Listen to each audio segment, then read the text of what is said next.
بێگومان ئومێ سەبا داغ بە تدقیقی هەموو ئیراداتی هەرێمی کوردستان و تدقیقی خەرجەکان و میلاکاتی هەرێمی کوردستان بکرێ. خۆشبەختانە لە ماوەی کارکردنی ئەو ساڵە راپۆرتی کۆتایی پەسەند کراوە لەلایەن دیوانی چاودێری دارایی هەرێم و دیوانی چاودێری ئیتیحادی.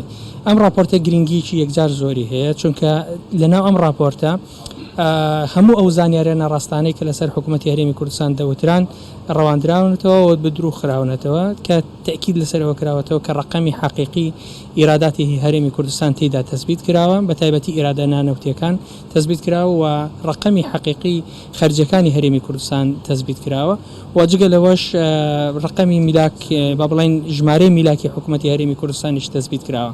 بۆ یەکەم جارە لە دوای ساڵی 1991 کارێکی پێکەوەی لە نێوان ڕقابەی مالی هەرێم و ڕقابەی مالی ئیتیحادی بکرێەوە بەرهەمێکی هەبێ کەوا راپۆرتە. ئەم راپۆرتە دەبێتە بناغەیەک و بنەمایەک بۆ دروستکردنی پەیوەندیکی تەندروست لەگەڵ دام و دەستگاکانە.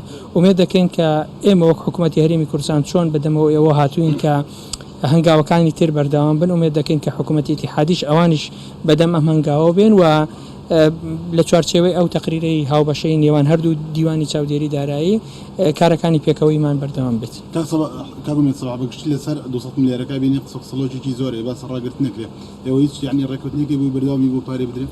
ئەمە مافێکی ماف و شایستەی هەرێمی کوردستانە، یعنی لە چوارچێوەی ئەمە مافە، بەڵام زۆر جار ئەم مافە مامەڵەیەکی ناتەندروستی لەگەڵ کراوە و ئومێد دەکەین کە حکوومەتی ئیتیحادی وەزارەتی دارایی مامەڵەیەکی دەستوریانە لەگەڵ شایستە دارایەکانی هەرێمی کوردستان بکات. ئەو ئومێدی ئێمە کاگومێت باس لەوە کرد کە ئێوە ژمارە میلاکانتان نووسیوە لە نێو ڕاپۆرت ئێمە نەمان نووسیوە، ئێمە ینی بەڵێ هەردوو دیوانی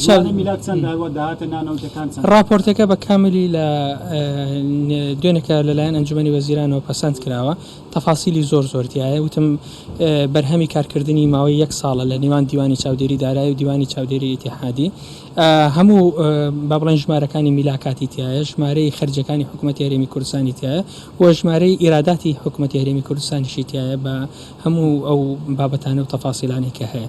ئەم ڕقەمانە ئەوە دەرەخات کە بەڕاستی شەفافێتی حکوومەتی هەرێمی کوردستانەوە نیەتیشی گەیشتنیشی بە حەل لەگەڵ دام و دەستگای ئیتیحادیەکان. ئومێد دەکەین چۆن ئێمە هاتووینەتە پێشەوە حکوومەتی ئیتیحادیش ئەوان بێنە پێشەوە. سەبارەت بە بەڵێ ینی ئێمە لەسەر داهاتی نەوتیش ینی پێشووتر هاوتەریب لەگەڵ ئەم راپۆرتە بە نووسراوێکی فەرمی لە هەرێمی کوردستانەوە هەموو داهاتی نەوتی حکوومەتی هەرێمی کوردستانمان بۆ ساڵی 2021 ڕەوانەی دیوانی چاودێری دارایی کردووە، چاودێری دارایی ئیتیحادی و هەروەها ڕەوانەی وەزارەتی نەوتی ئیتیحادی وەزارەتی مالیەشمان کردووە. ئومێد دەکەین ئەوان مامەڵەیەکی دەستوری لەگەڵ شایستەکانی هەرێمی کوردستان بکەن.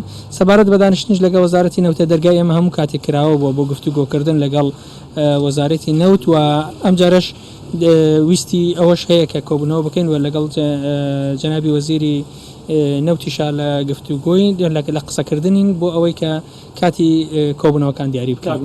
لە ڕابردوودا دیوانی چاودێری دارایی فیدرالی تێبینی زۆریە بووە. ئەم جارێک کۆبوونەوەی ئەمڕۆیەتان لەگەڵ دیوانی چاودێر بۆچوونیان چۆن بووە بە تایبەتی ئەوە کە ئاڵێن داتاکان هەمووی ڕادەستیان کراوە. تەبەن هەر راپۆرتێکی چاودێری بێگومان لە نەتیجەیە کە ڕقەمەکان تەثبیتەکرێت کۆمەڵێک داوا و پێشنیاریشی لەگەڵ دێ.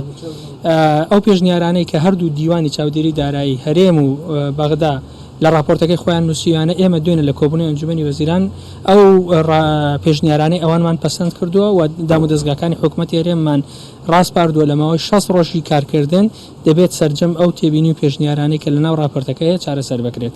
بۆیە من ئومێدی ئەوە دەکەم کە ئەم کاری پێکەوەی لە ماوەی ساڵی ڕابردوو لە نێوان دیوانی چاودێری دارایی هەرێم و بەغدا بوو ببێتە بناغەیەک بۆ ئەوەی کە مافە دەستوورەکانی هەرێمی کوردستان مامەڵەیەکی دەستوری لەگەڵ بکرێت.